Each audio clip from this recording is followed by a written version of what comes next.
Nicki Talks.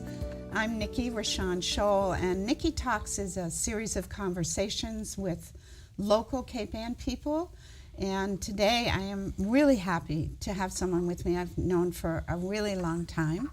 And she plays many roles in her life and in our community. So I'm very happy to welcome Anita Pandolphe Ruchman. Thank you. It's a pleasure to be here. Thank you. So, Anita, I know that I do feel like you probably have more stories than most of us can pull together just because of who you are and what you do in life. So I thought I would start just by even naming some of the roles that you have. So I'm just going to, and if I miss something, tell me, okay? So you are a psychiatric nurse practitioner, you're a midwife, you're a massage therapist, you're a bereaved parent, you're a Buddhist. Did I miss anything there? Well, you know, there's the roles of mother, you said bereaved parent, sister, daughter, all of those roles as well. Yeah. Citizen, neighbor. Yeah. But those are the professional, I guess you'd call them the professional roles. Right, somewhat. right. Life roles, professional roles. A nurse. Yeah, nurse. I mean, RN preceded the nurse practitioner was many years of being a nurse. And did the nurse precede the midwife? Yes, it was part of that. Makes sense. Yeah. Okay. And how did you end up in Gloucester? Were you born here? Are you originally from here? Well, it's interesting because I grew up in an Italian Sicilian family in central Connecticut in the Hartford area and went to school there and found Gloucester after my friends and I had dropped out of college in the early 70s. We wanted to be somewhere near Boston, and we picked Gloucester off the map. We came here in the middle of winter in 72, I think it was, and fell in love with the place and said, we should live here. And it took us 3 trips here in the dead of winter to find someone who turned us on to housing. My first place in Gloucester was in Nell Blaine's little cottage on the fort. On Rocky Neck. Oh, on Rocky Neck. Right across from the fort. And I fell in love with Gloucester, and I didn't know it was a Sicilian community, but it feels right. Yeah, I feel right at home. Yep. It feels right. That's the magic pull. It's interesting because when I had Gregor Gibson on here, he described, because I asked that same question every time, how'd you get here? And he described kind of like on the map. Well, that's interesting that you mentioned Greg Gibson because I came here with the woman who's his wife. Yeah. It's Cape Ann, it all comes together. So in terms of your midwifery, do you keep track of how many babies you've delivered? Like, do you know how many babies you've delivered? I don't, Nicki, because I worked in childbirth in many different capacities. So at that time, there were no midwifery training programs in the Northeast even. So I decided to become a nurse on my journey to become a midwife. So you knew before you became a nurse that you were on that trajectory? Yes, and I had traveled to a couple of gatherings around the country, met other midwives. So there was a distinction of lay midwives and nurse midwives. And I saw that many of the rural lay midwives, and there was a resurgence of midwifery in this country in the 70s, that many of the lay midwives were kind of scrambling to get training and skills. And I realized that through nursing, I could get a lot of skills that would serve me well in midwifery. So I worked in maternity wards in various hospitals. Then I trained with local midwives, and there were a few wonderful physicians, OBGYNs that I met, and they brought me along as well. So I had informal training as a midwife because, as I said, there was no formal training.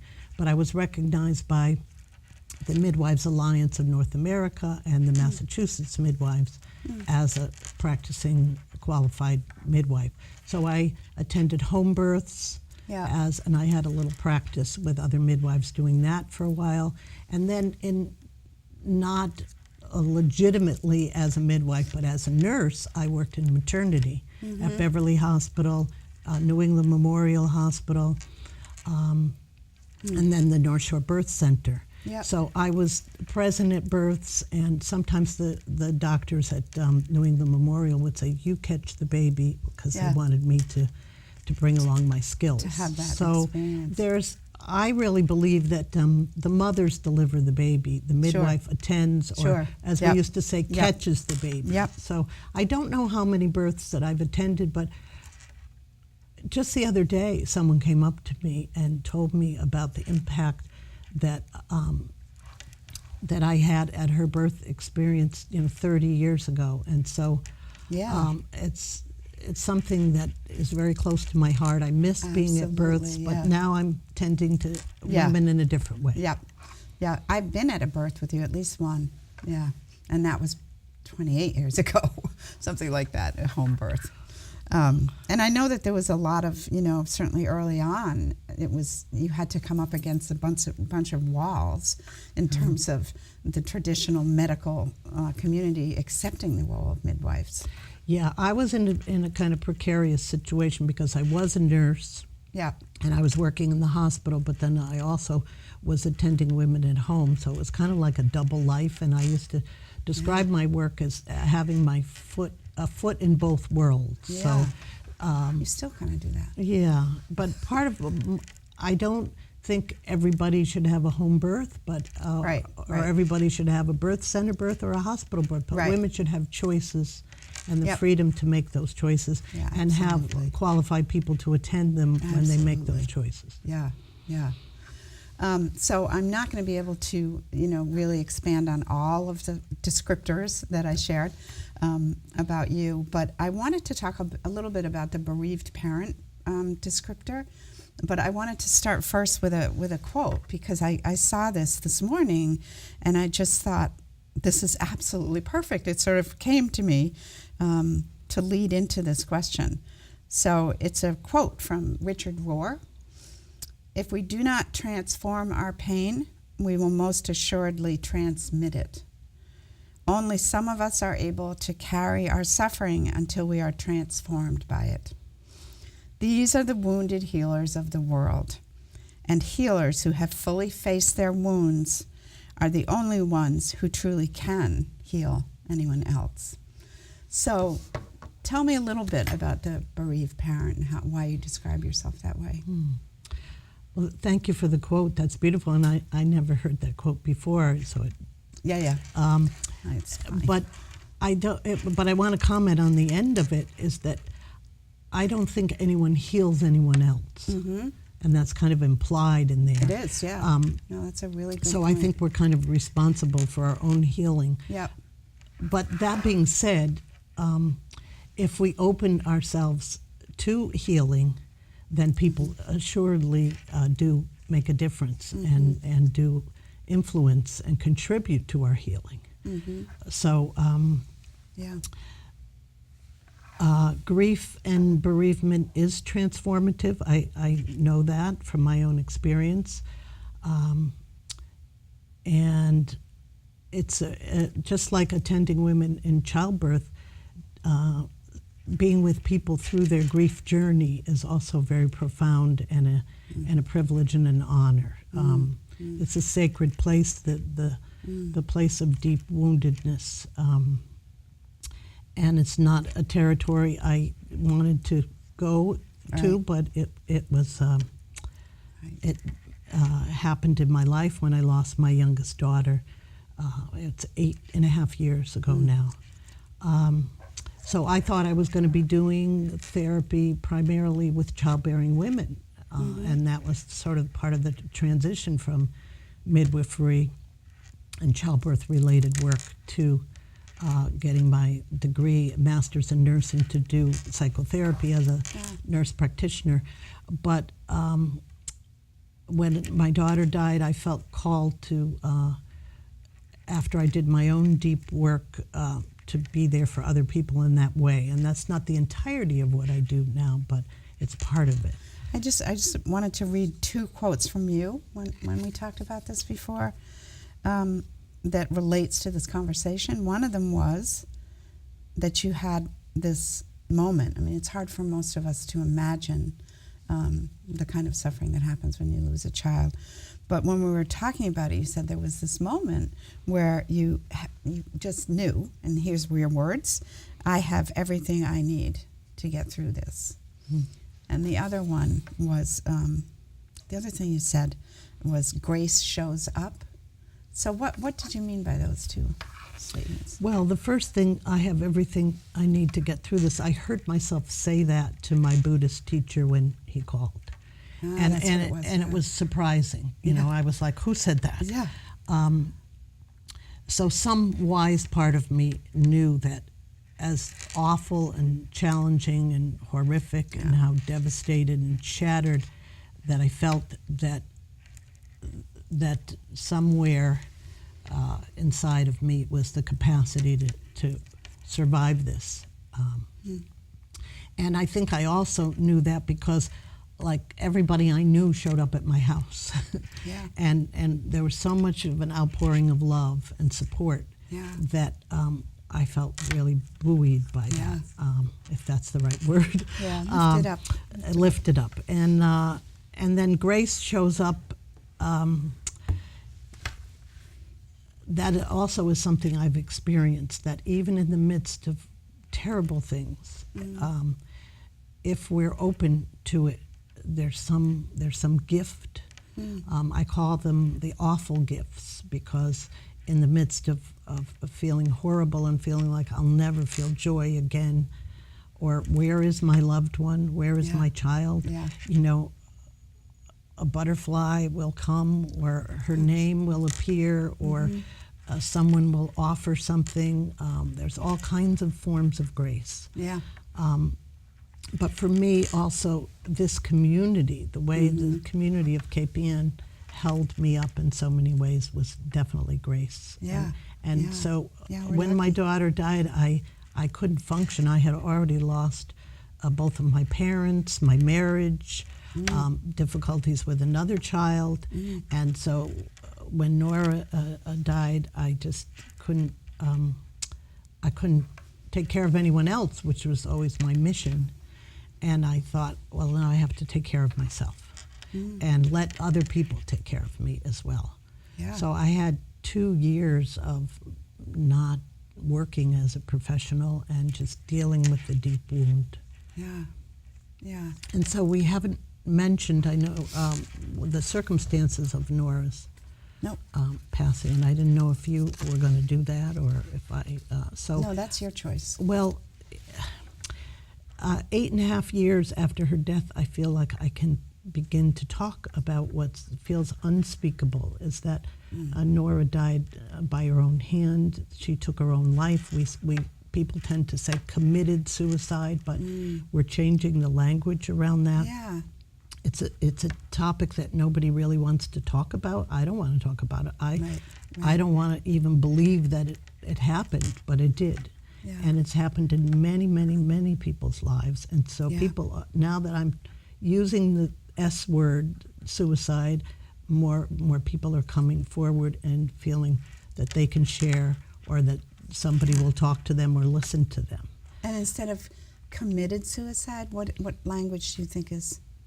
Well, I prefer to say they took their own life, or they died by suicide, or even died from depression. You know, the brain is an organ, and when there's an illness to the brain, deep depression, you know, we don't say people committed a heart attack or committed cancer. Because it's not a crime.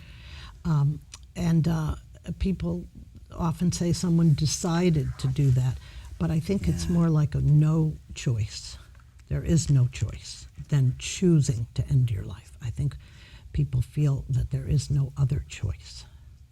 I read something not too long ago about I can't remember the word, it wasn't aura. I think it might have been thrall or some word like that. I can't remember the word, but it's something about being in the, feeling almost as though when you're on that level of depression and you start thinking about taking your life, that you almost get caught up in that possibility, and you don't think you're not really thinking about what that would mean, and you become almost, I mean, it's not hypnotic. There is a word for it, like a trance. I think it was trance.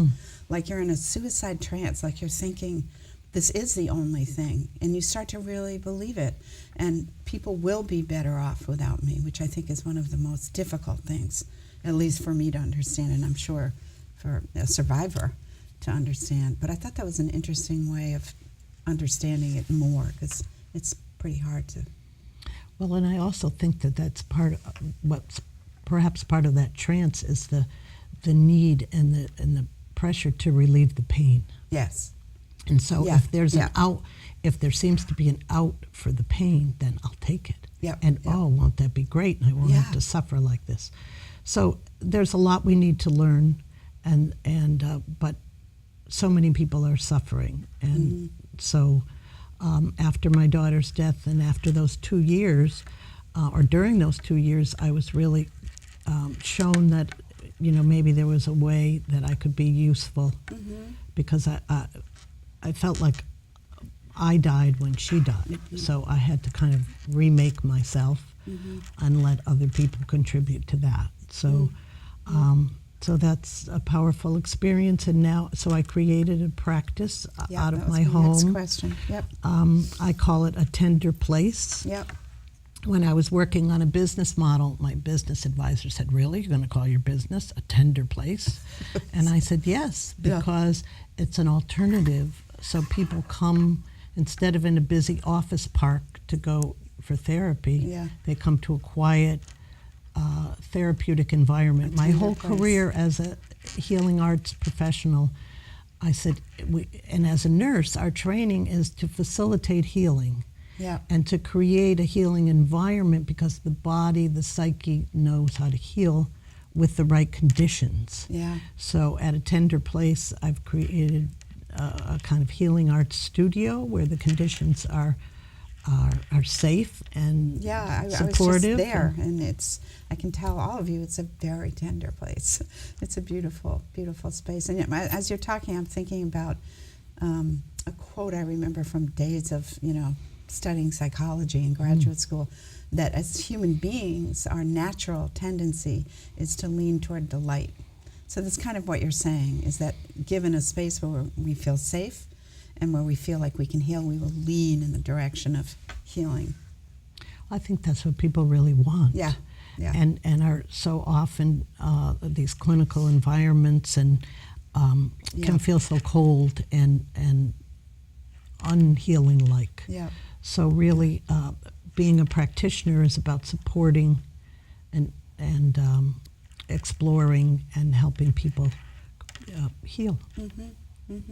You talked about, when we talked last time, you talked about, I think you had your Buddhist hat on when you said this, but you were talking about what you described as the arc of life.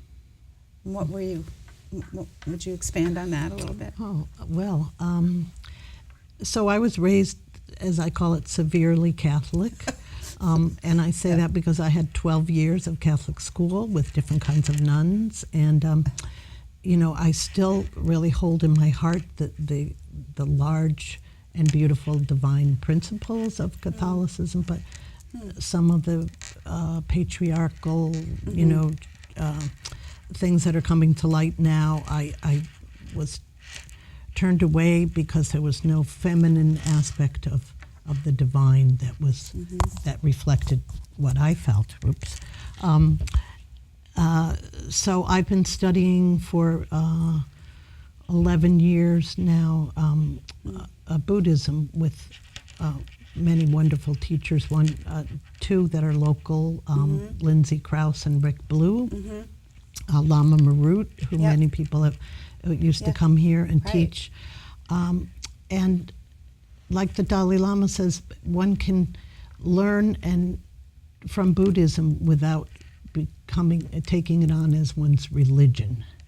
So Buddhism is very powerful and over many cultures because of it really helps people look at what the experience of being a human being and exploring and training the mind so that we can have perhaps a more enlightened, awakened experience of what being a human being is. And what would that be? That would hopefully lead one to suffer less. So Buddhism acknowledges suffering in the human experiences, but then points out how we contribute to and create our own suffering. Yeah. So we can change the way we think about things, and this is how Buddhism and psychotherapy go together so well. That's interesting, because I just, today's Wednesday, so a couple of days ago I hurt my Achilles by jumping sprints in the backyard. No, not really, probably just by sitting on my analyst chair. But at any rate, and it hurt, and I was treating it in all different ways, and I realized that I started to think about the difference between pain and suffering, and that the pain was like, ow, it hurts, I need Advil. And the suffering was, oh my God, I won't be able to climb the stairs at work, and then I won't be able to see my clients. What your mind was making. And I realized that I had some control over the suffering. Exactly. So it's kind of what you're talking about. Yeah, so the arc of life, I'm not sure out of context what I meant by that, but I'll take a guess. Sure. I think that in my work, and you might see this as well, that we have different phases of our lives, and that part of what we do in therapy is explore and kind of pull together those different phases and see the whole picture. Yeah. The other thing is that the other way that I might have meant that is, people are talking about this terrible time we're living in politically, socially, planetary-wise. It helps for me to think about, I think it was Martin Luther King who used that term, the long arc of history. Yeah. Or history. Yeah. I don't know the quote, so I don't want to do disservice. But empires and dictatorships and governments rise and fall. And what's happening now is what's happening now. That doesn't say we shouldn't be involved or care, but it pulls back the perspective a little bit, and that this too shall pass. Yeah. But again, not to say that we don't get involved, but one of the ways that I think can be helpful to people is to point out that our world is our everyday world as well as the big world. And so when we feel powerless, we can think about what can we do in our own world to make things better. That way we are powerful. Yeah, I certainly agree with that. Yeah, I think of the arc of life as the the movement from birth to death. That whole arc is the span of all the years that you're aware, I guess, alive and aware. And when my mother died, she kind of sat up in bed. She was in my house, and she'd been dying for a few days, and she sat up in bed, and I had this instant awareness of birth. I haven't really been able to articulate exactly what it was, but as she was going down and passing on, I just thought, birth. I've been at a bunch of births, everyone an absolute gift. But I really felt that arc of life, and that more like a circle, I felt it kind of close. The birth and the death coming together. Yeah. So, I'm trying to think what we haven't covered. I wanted to find out a little bit more about, what you do just on a normal, everyday basis at the Tender Place, and also at, you have another practice, right?